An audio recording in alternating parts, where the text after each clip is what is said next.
teman-teman lingkungan, welcome back di Podcast Saring Serba-serbi Arek Lingkungan bersama aku Neta dan aku Sofia. Seperti biasa di podcast kali ini kita bakal ngobrol-ngobrol santai seputar lingkungan yang pastinya gak cuma relate tapi penuh insightful di dalamnya.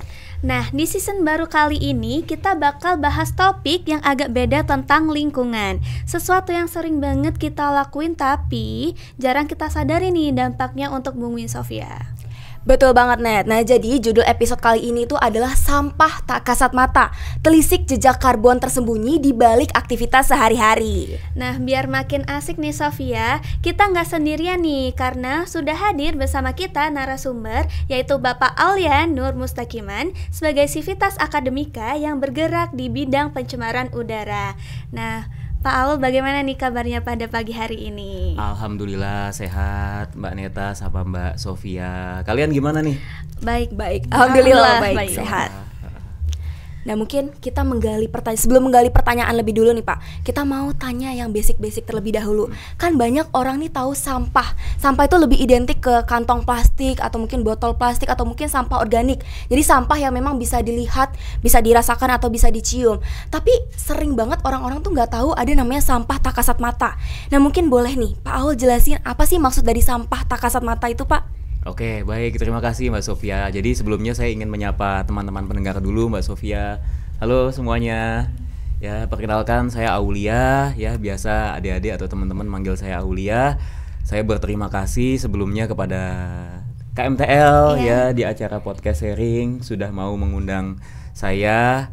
Ya, langsung aja kita masuk ke tadi poin pertama ya. Iya, Pak. Ya, jadi sampah tak kasat mata ini yang pertama adalah teman-teman pendengar harus tahu bahwa tak kasat ini artinya nggak bisa dirasakan, nggak bisa dipegang, nggak bisa dirasakan, dan mungkin keluarnya nggak langsung saat itu juga. Kalau kita masak nasi goreng nih, kan asapnya langsung kelihatan ya. Kalau kita makan cilok, cimol, sama sempol, kan kelihatan tuh, buangannya kan kelihatan, residunya kelihatan, ada tusukan, ada plastik, bumbu. Nah, kalau tak kasat ini bisa jadi residunya itu sebelum kita menggunakan produknya.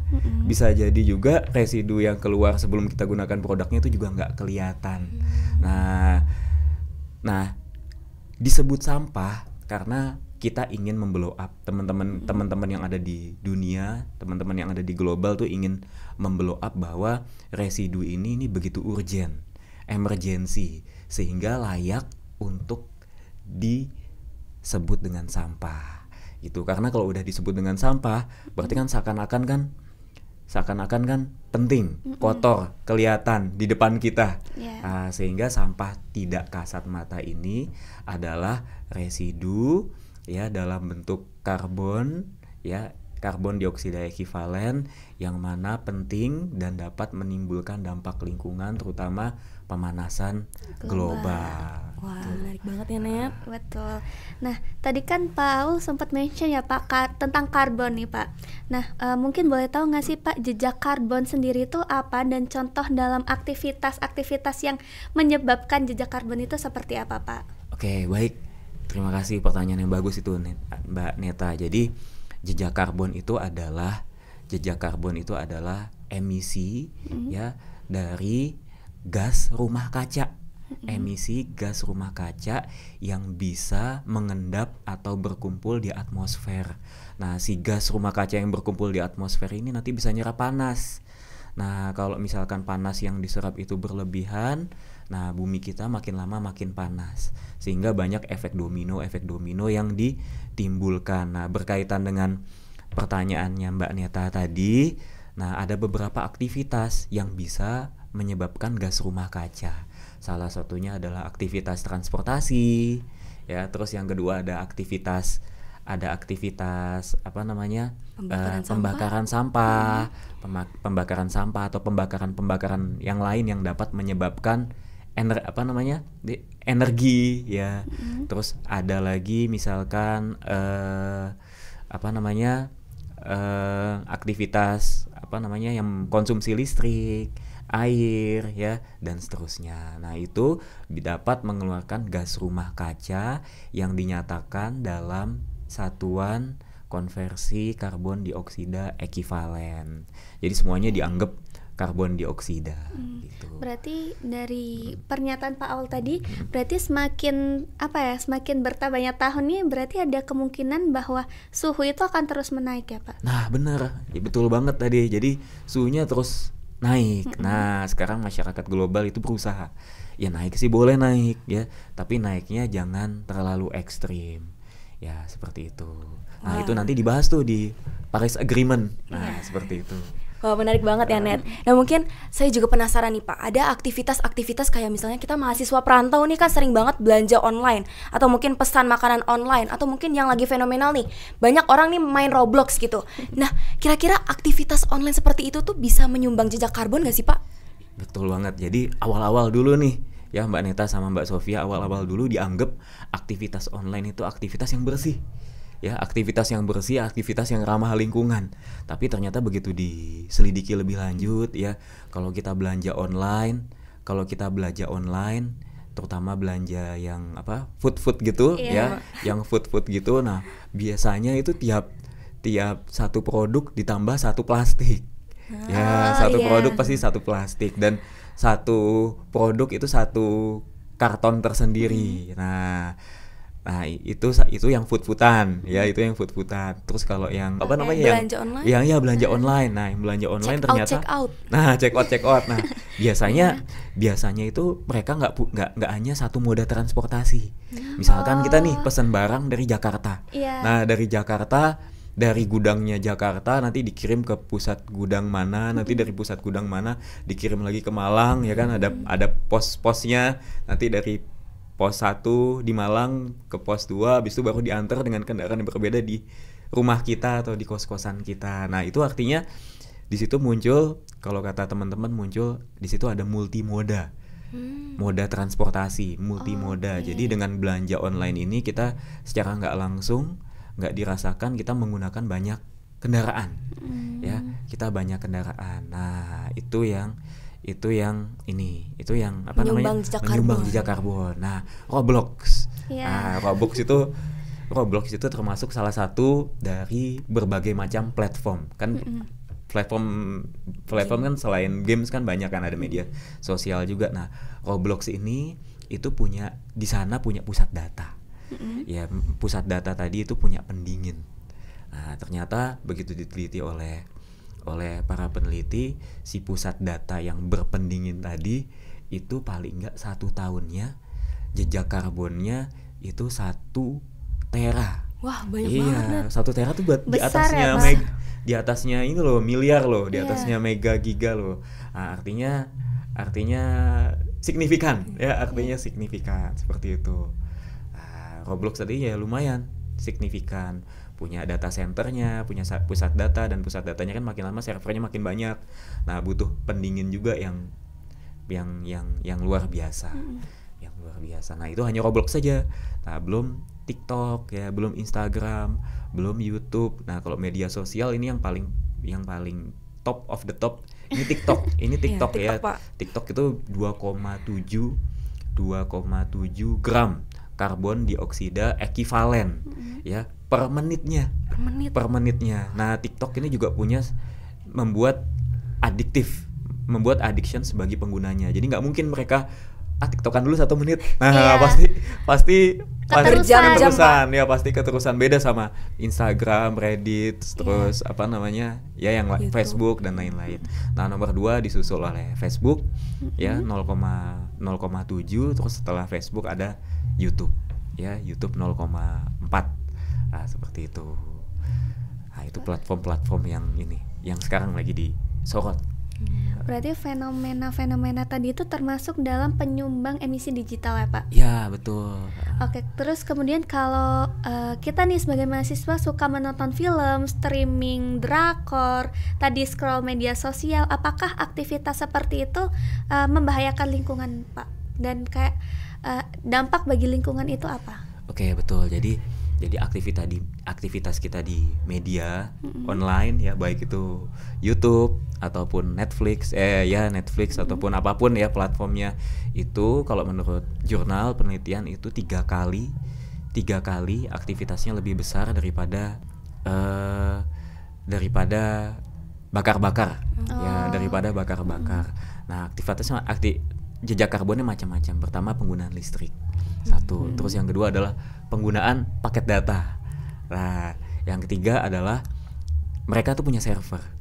Nah, itu dia. Baik itu YouTube, baik itu YouTube, tadi Instagram, Netflix dan lain-lain, mereka punya server tempat mereka nyimpan film-filmnya itu. Dan server itu tadi selain mesin itu sendiri, mesin database itu sendiri juga ada mesin coolingnya, pendinginnya, mesin pendinginnya. Yang mana mesin pendingin itu punya signifikan dalam menghasilkan karbon tadi, sehingga ya cukup signifikan ya kalau kita menonton online, bermain online seperti itu. Kalau dampaknya tadi kan Paul bilang dampaknya ada pada listrik ya Pak. Ya. Nah itu dampaknya apa Pak buat listriknya? Apakah pembakarannya batu bara atau seperti apa itu Pak? Betul, bagus pertanyaannya Mbak Nita. Jadi listrik kita ini kan berbagai macam sumbernya. Ada yang dari air, PLTA, ada yang dari PLTU. Nah, PLTU yang berbahaya ini bukan berbahaya, yang berusaha kita minimalisasi oleh pemerintah adalah PLTU batu bara.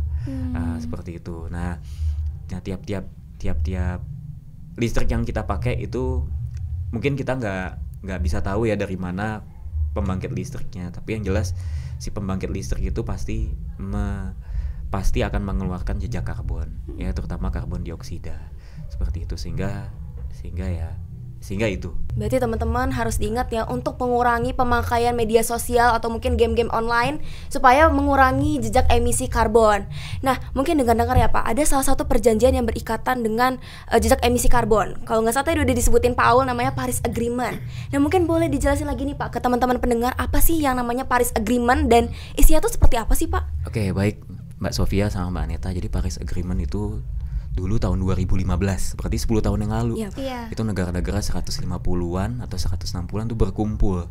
Nah, berkumpul dalam suatu forum yang diakui secara ilmiah. Ilmiah itu berarti secara saintifik ya, bahwa mereka mengakui bahwa setiap aktivitas itu memiliki jejak karbon, dan jejak karbon itu jika terakumulasi dapat mengakibatkan pemanasan global. Nah, kemudian karena mereka tahu bahwa pemanasan global ini real, nyata ya, bukan mitos dan bukan fiktif. Nah, mereka rapat kemudian merumuskan beberapa mitigasi. Salah satunya boleh nambah ininya peningkatan panasnya tuh boleh nambah, tapi jangan lebih dari, paling ekstrim 2 lah, nggak boleh lebih dari 2. Namun ya 2 itu adalah kasar ya. Ketika disosialisasi ke negara ya, jangan sampai lebih dari 1,5. Jangan sampai lebih peningkatan panasnya di tiap-tiap negara itu lebih dari 1,5 derajat Celcius. Nah, di rapat forum Paris Agreement ini, negara-negara juga selain memitigasi juga mengumpulkan beberapa dana. Dana ini digunakan untuk membantu beberapa negara berkembang untuk dapat menekan tadi peningkatan suhu. Nah, selain punya dana ya, juga mereka ya membuat kelembagaan ya, sama meningkatkan kerjasama. Nah, untuk menyatukan persepsi ini nggak boleh lebih dari 1,5 derajat Celcius.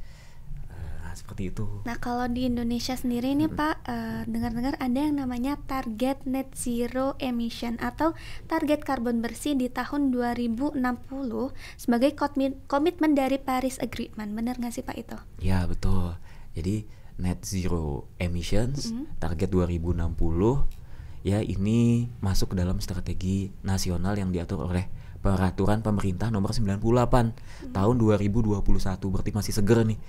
Kalau 2021 berarti baru 4 tahun yang lalu. Biasanya baru muncul ke publik ini 2 tahun setelah setelah publish, setelah rilis.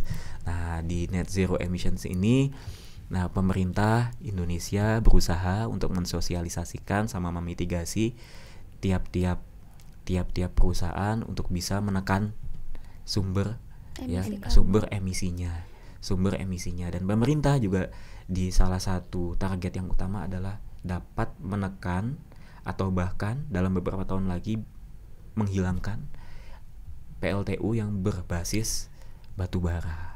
Ya, karena batu bara ini karbonnya banyak karena pertama batu bara kandungan karbonnya juga banyak, ya kandungan sulfurnya juga banyak, ya terus bisa dibuktikan kalau kita habis pakai batu bara itu kan ada fly ash, ada bottom ash, terus ada abunya, ya ada babunya dan seterusnya.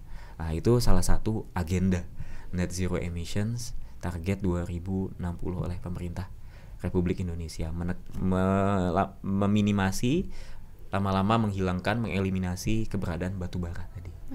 Okay.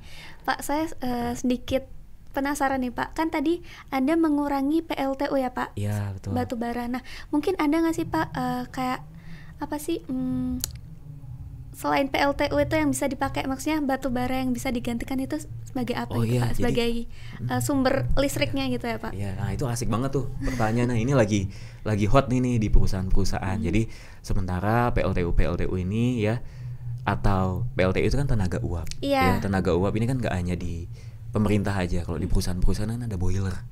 Ada boiler. Nah boiler ini boiler ini beberapa tahun belakangan ini memang lagi trendy pakai batu bara karena murah, terjangkau, bisa dibeli di mana-mana. Nah sekarang boiler yang ada di perusahaan itu sudah mulai boiler berbahan bakar batu bara sudah mulai digantikan dengan gas. Ada yang dengan LNG, ada yang dengan PNG, ada yang batu bara itu digantikan sama belerang, ya ada juga yang sama biomasa lain kayak kayu bakar, sama limbah-limbah pertanian. Nah itu bisa jadi alternatif penggunaan batu bara, ya baik itu di boiler yang ada di perusahaan-perusahaan maupun di PLTU. Nah semoga kedepannya bahan bakar alternatif tadi, biomasa alternatif tadi, baik itu limbah ataupun yang bukan non limbah, itu bisa menggantikan batu bara. Nah terutama yang LNG tadi, ya memang LNG awal-awal mahal, ya awal-awal mahal. Tapi setelah 3 tahun atau bahkan 10 tahun, nah ini bisa lebih menguntungkan ketimbang batu bara. Batu bara kan ada limbahnya tuh. Nah limbahnya itu kan butuh pengelolaan, baik pengolahan maupun penyimpanan. Nah itu kan butuh biaya juga buat nyimpennya, buat ngolah limbah batu baranya. Nah kalau gas ini kan nggak ada langsung nguap begitu aja. Cuma kalau pakai gas LNG butuh butuh bangunan instalasi tambahan. Nah itu mungkin yang dirasa oleh perusahaan cukup costly nih, cukup berbayar nih. Padahal kan bayarnya hanya di awal gitu teman-teman pendengar. Selebihnya menguntungkan. Mungkin yang ramai didengar kita itu kan PLTU ya Pak. Nah mungkin ada juga PLTA dan juga panas bumi. Dan tenaga surya Pak. Nah apakah PLTA dan tenaga surya ini juga efektif gitu ya Pak? Efektifnya itu sama dengan PLTU? Baik, betul, pertanyaannya bagus sekali. Nah memang efektif ya, PLTA efektif ya, solar cell juga, panel surya juga efektif. Tapi ketimbang batu bara yang bisa mendapatkan energi yang cukup tinggi ya, dengan bahan bakar yang murah, sangat murah ya, dan terjangkau dan bisa langsung ready. Nah selama ini memang batu bara tuh yang paling favorit ya, dibutakan oleh pemerintah sama pengusaha-pengusaha. Nah, tapi ya karena konsekuensinya ya, dampaknya itu nggak bisa dianggap remeh ya, sehingga dan ada Paris Agreement juga ya, dan net zero juga, tambah peraturan pemerintah nomor 98 2021 tadi. Nah batu bara ini memang pelan tapi pasti harus ditinggalkan dengan segala resiko dan kelebihannya tadi ya, seperti itu. Kalau misalnya ini kan saya juga penasaran nih Pak, kalau misalnya net zero emission itu tahun 2060, nah kenapa harus tahun 2060? Apakah memang selama itu untuk menghilangkan jejak emisi karbon. Kemudian ini kan udah ditetapin selama 4 tahun. Apakah ada langkah-langkah dari pemerintah Indonesia yang sudah dilakukan selain menetapkan peraturan tersebut atau seperti apa, Pak? Ya betul lah, itu memang di negara berkembang ya, jangan negara berkembang ya, negara maju pun itu butuh waktu yang bertahun-tahun ya, butuh waktu 10 tahun atau bahkan 15 tahun ya untuk negara maju seperti Amerika, Jepang ya, Korea ya, karena memang selain izin ya, selain izin terus infrastruktur ya, dan bahan bakar dari bahan bakar untuk alternatif selain batu bara memang butuh waktu untuk menyiapkannya. Dan nggak semua perusahaan itu bisa begitu saja ready ya untuk beralih dari batu bara ke bahan bakar yang lain, sehingga redaksinya di sini di Net Zero Emissions 2060 punyanya Republik Indonesia, redaksinya di sini adalah bisa meminimalisir ya penggunaan batu bara terutama di PLTU ya gitu. Jadi memang ini Mbak butuh waktu. Susah berarti ya, Pak? Iya, susah. Nah mungkin saya juga izin nanya nih, Pak, kira-kira sebagai masyarakat awam nih ya, Pak, gimana sih cara untuk menerapkan si net zero emission supaya memang bisa mengurangi, kayak dengan langkah-langkah kecil, dengan aktivitas kecil kita bisa mengurangi jejak emisi karbon? Nah yang pertama kita di mahasiswa ya, Iya, Pak. Betul, di mahasiswa Pak. Yang pertama strateginya dan ini udah dipublikasikan di jurnal manapun. Yang pertama adalah ini, kita harus sadar ya, kita harus sadar dengan pola hidup kita ya. Kalau di bahasanya itu ada self mindful consumption. Nah itu mulai dari pola belanja kita harus sadar apa yang kita belanjakan. Terus ada lagi yang paling penting yang lagi hits, pola diet makan kita ya. Contoh misalkan ternyata jejak karbon yang ditimbulkan kalau kita makan lem ya sama makan sapi, nah itu lebih tinggi ya, lebih tinggi, bisa 5 kali lipat sampai 10 kali lipat daripada kita makan sayur-sayuran atau kacang-kacangan dan seperti itu ya. Apalagi sapi ya, ada gas metan yang sangat luar biasa, terus juga supply chain dan produksi dagingnya yang emisi karbonnya itu luar biasa. Buat teman-teman ya mungkin bisa meminimasi ya tadi konsumsi daging beef-beefan ya. Ayam memang lebih baik dari sapi, tapi kami nggak melarang sapi seperti itu. Jadi sekali-sekali makan sapi, makan rendang nggak apa-apa ya. Tapi kalau setiap hari pagi, siang, sore makan rendang, nah itu nggak net zero banget ya, nggak net zero banget. Nah, seperti itu. Wah, menarik banget ya, Net. Ya, terus apa lagi ya, belanja online tadi ya, online juga. Online, Pak. Check out. Nah, kita harus mungkin waktu kita check out ya, kalau kita yang sadar nih sama carbon emission atau jejak karbon, waktu kita check out kita bisa kasih note ke toko ya. Plastiknya jangan berlapis-lapis ya.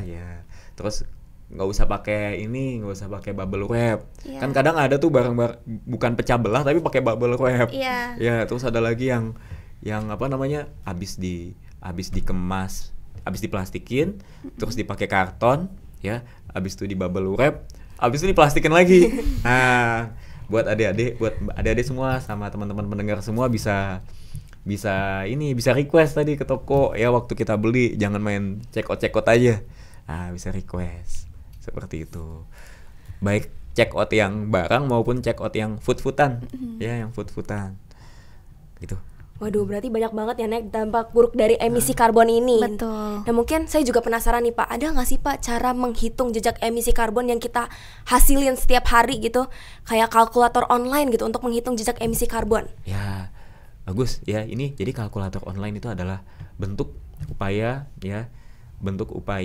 beberapa stakeholder ya untuk mencerdaskan masyarakat ya dalam hal mengatur atau mengendalikan jejak karbon pada aktivitasnya sehari-hari.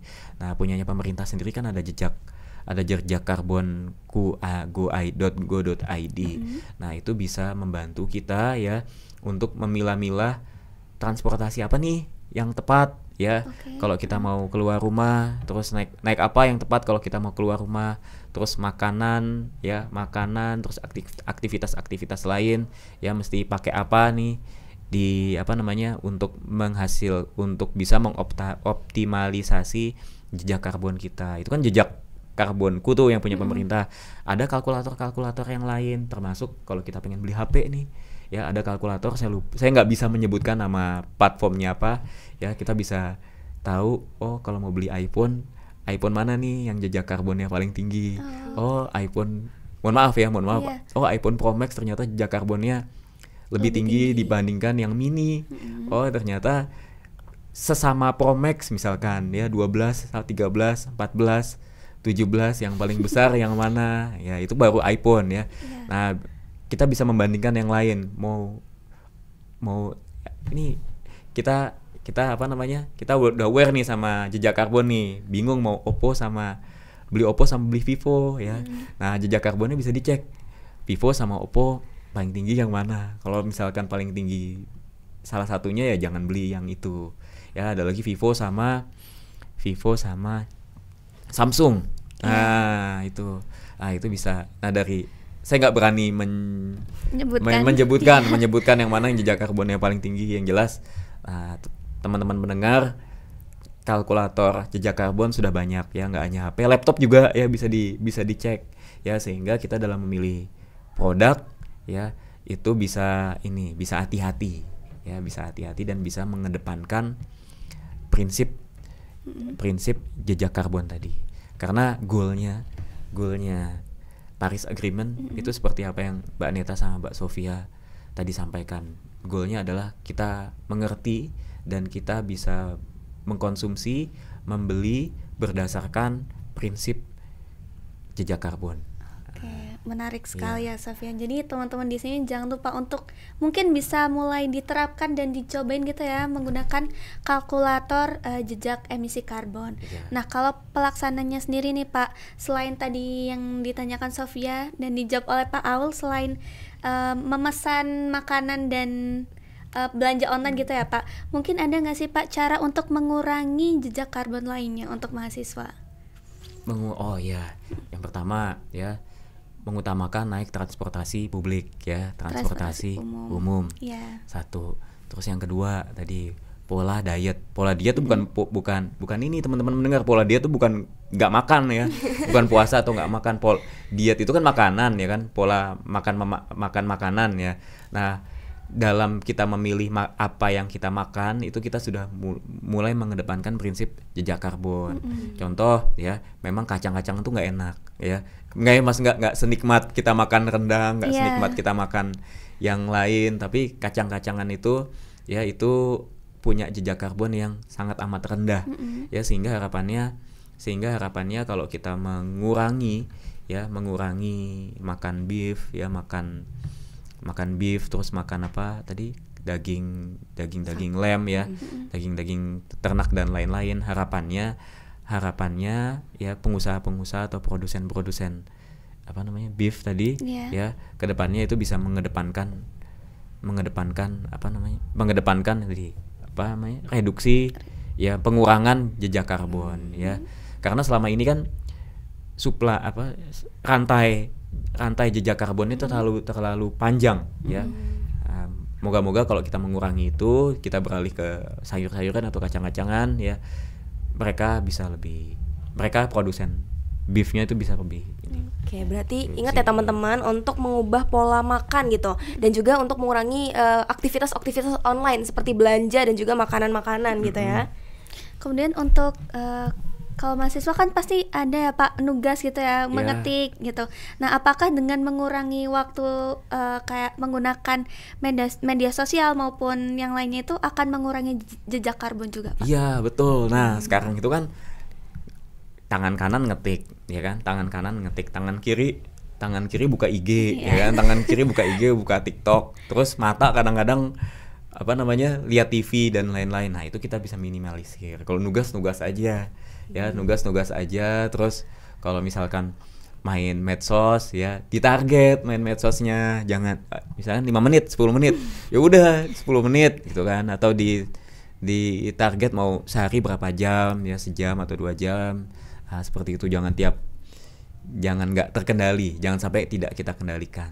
Wah, dicatat ya teman-teman saran dari Pak Aul nih. Kalau bisa langsung diterapin sekarang juga. Wah, nggak kerasa banget ya Net. Podcast kali ini tuh sangat penuh insightful banget di dalamnya. Betul. Dari yang awalnya kita nggak nyangka kalau streaming atau mungkin scrolling itu bisa menyumbang jejak karbon, sampai kita tahu nih cara untuk mengurangi jejak emisi karbon. Betul banget. Terima kasih juga kepada Pak Aul Terima yang kasih, sudah Pak. menyempatkan waktu dan berbagi ilmu keren ya Pak kepada kita semua. Semoga makin banyak nih yang terinspirasi buat mulai gaya hidup rendah karbon nih Sofia.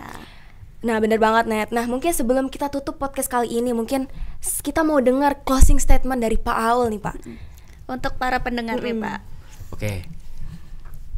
Teman-teman mendengar semuanya ya, jejak karbon memang tidak bisa kita rasakan, tidak bisa dilihat, ya, tidak bisa kita pegang juga. Tapi itu semua akan bisa dirasakan dan akan bisa dilihat secara nyata ya, bukan oleh generasi kita, ya, tapi generasi anak cucu kita. Mereka semua yang akan melihatnya dan kita yang mengendalikan dari sekarang. Jadi kalau kita bukan yang menyelamatkan mereka, ya, siapa lagi? Jadi selamatkan generasi-generasi ke depan dengan menekan jejak karbon dari sekarang. Itu. Wah, keren banget. Keren banget. Nah, terima kasih ya Pak sudah meluangkan waktu dengan kami di sini. Nah, Sofia, omong-omong kita sudah podcast terakhir nih di season 5. Makasih banget ya buat teman-teman yang sudah mendengarkan dan setia dengan kami dari awal hingga akhir episode. Semoga obrolan dan cerita kita selama di season ini itu bisa ngasih semangat, inspirasi dan juga sudut pandang yang baru buat kalian. Nah, mungkin karena ini season terakhir ya, aku mau ada pantun spesial nih. Mungkin nanti boleh dibantu ya Neta bilang cakep gitu. Boleh. Mungkin Paul juga. Ya dong. Saya bilang cakep juga. Siapa yang mau pantun? Siapa? Saya Pak. Sofia. Oke. Oke. Dengar cerita, tawa dan saring Cakep. dari awal hingga akhir siaran. Cakep. Terima kasih sudah menonton podcast Saring. Sampai jumpa di season depan. Wah, keren banget Sof. Nah, oke deh, makasih ya teman-teman yang sudah menonton podcast episode terakhir di podcast Saring kali ini. Aku Neta. Dan aku Sofia pamit undur diri. Sampai jumpa di season berikutnya. See you.